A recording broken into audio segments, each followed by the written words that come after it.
Greetings all! Recently there was a bit of a stir when the Army released its new tank platoon manual ATP 3-20.15. The reason being, it has a section on engaging UAS, including with main gun, and it's been raising eyebrows. Or perhaps being seen as an indication of the Army's sudden desperate lunge at trying to deal with the lethal drone threat as perceived from Ukraine. Now, the actual level of lethal drone threat isn't quite that bad, and we've got plenty of precedent for such overestimation. One need only look at the lethal threat from aviation in World War II and Korea against tanks as an example of that. I will point out the figures from my recent video on the Korean War, where aircraft alone claimed 1,500 enemy tanks killed out of 400. Or look at the threat from anti-tank guided missiles in the 1970s, whatever. Now, the specific nature of drone warfare is of course a matter for another video. Here, I just want to observe that the manual is the logical progression of US tank tactics commensurate with the fact that such systems are now a more common threat. Several moons ago, I did a video in partnership with Chris Bergs over a military aviation history entitled What to Do If Your Tank is Attacked by Aircraft, starting with World War II and moving to the 2010s. Everything in it is still valid today, but with one significant exception: psychology. I bet you weren't expecting me to say that. Historically, the primary purpose of air defense is the protection of friendly assets, not the destruction of enemy aircraft. Now, feel free to go have a look at the video if you want further explanation on the matter, but the easiest way to avoid the threat of aviation is to not be seen. Take passive air defense measures, i.e. hide. This applies to manned and unmanned aircraft, even those which aren't armed to kill you. If they have a radio or camera and are able to report your position, their inability to kill you themselves is a bit irrelevant. So I shall quote from the Tank Platoon Manual, FM 17-15. When the platoon observes high-performance aircraft, helicopters, or unmanned aerial vehicles, UAVs, that could influence its mission, it initially takes passive air defense measures unless the situation requires immediate active measures. In a passive air defense, the platoon takes actions such as dispersing or stopping to avoid detection altogether, and or to minimize the aircraft's target acquisition capability. The platoon also prepares for active air defense measures. Now, if you're paying attention and are sort of detail-oriented, you'll note a couple of minutes ago I said that the Tank Platoon Manual was ATP 3-20.15. It is. Now, here's a bit of a tangent. About 15 years ago, the Army introduced ATPs as a new concept of manual which would work along with the FMs at a sort of a different level. So the first Tank Platoon ATP 3-20.15 replaced the previous Tank Platoon FM, known as FM 3-20.15, in 2012. But the number of the manual is still not 17-15. About a quarter century ago, the Army, in its infinite wisdom, removed armor from the 17 series FMs and placed it in the 3. series. So FM 3-20.15 of November 2001 replaced the previous FM 17-15. That 17-15 is the one I just quoted and dates back to 1996. Yes, the US Army was talking about how tanks should react to UAVs over a quarter century ago. Drones aren't a new thing, they've just evolved a bit. Anyway, digression aside. I had mentioned that psychology was a significant thing which has changed of late. Historically, a significant portion of successful air defense is taking advantage of the enemy's supposed will to survive. Put enough tracer up there and the pilot is likely to flinch.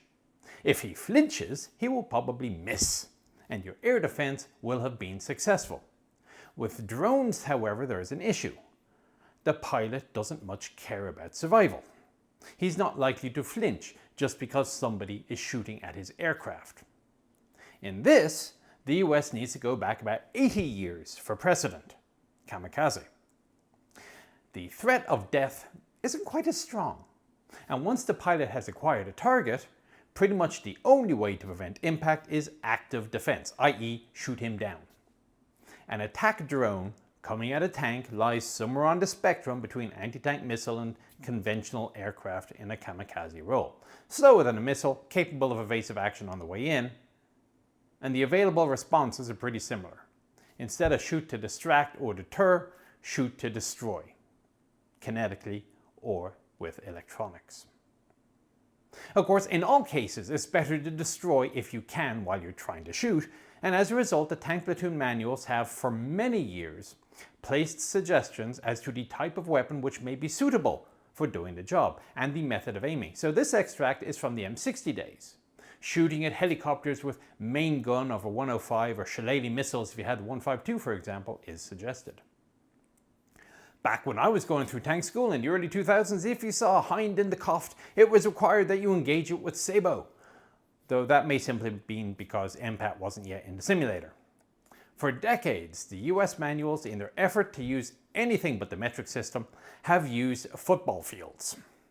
However, they are non-specific as to the type of football field. Is it American football, association football, rugby football, Gaelic football?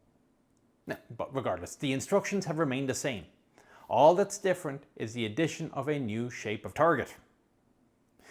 Now, when the manuals from 1996 to 2025 are saying, you can shoot at fast-moving jets with 120mm MPAT rounds, that is obviously not the preferred method of dealing with enemy air. It is certainly not an indication of any level of panic in the armor community of, oh my god, this new thing called an airplane has appeared on the battlefield. We must take desperate measures of shooting at it with 120mm main gun rounds because we don't have any more effective ways of dealing with it. I don't think a US tank has been attacked by enemy air since the early 1940s, let alone that bit in the manual about how to deal with nuclear explosions. But the manual is simply a reflection of the fact that enemy air does exist, and if for some reason it's in your area despite the US Air Force and the Army's Air Defense Artillery branch, and you find yourself needing to, here's how you deal with it. Thus it is for drones.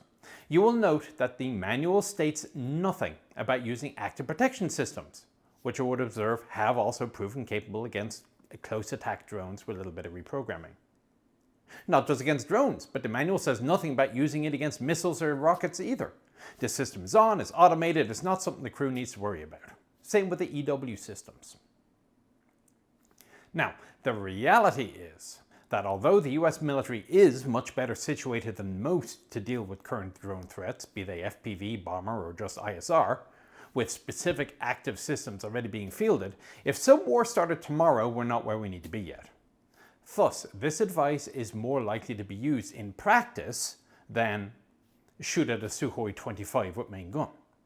What makes it relevant today is that it's something which can be implemented by the folks on the ground with the equipment they have right now, while we wait for more efficient systems.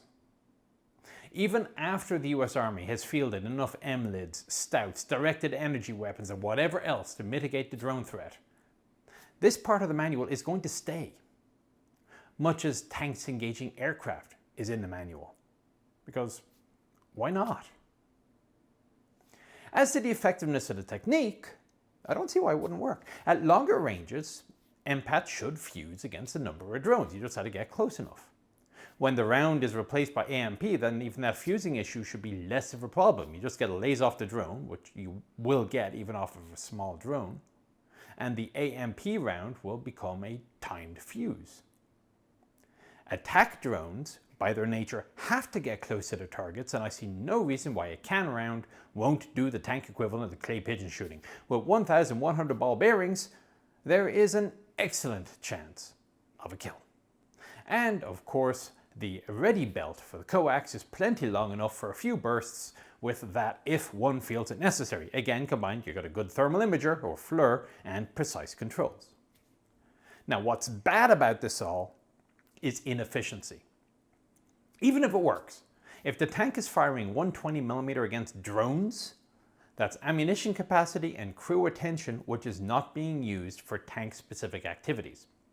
As a result, this part of the manual is going to end up being last-ditch theoretical option, not first course of action, which a number of people seem to be taking it as. Anyway, I thought I would put that out there. There isn't anything revolutionary in the manual, it's just a natural evolution of how the manuals address threats which exist. Hope you found it all interesting and informative. I'll talk to you on the next one.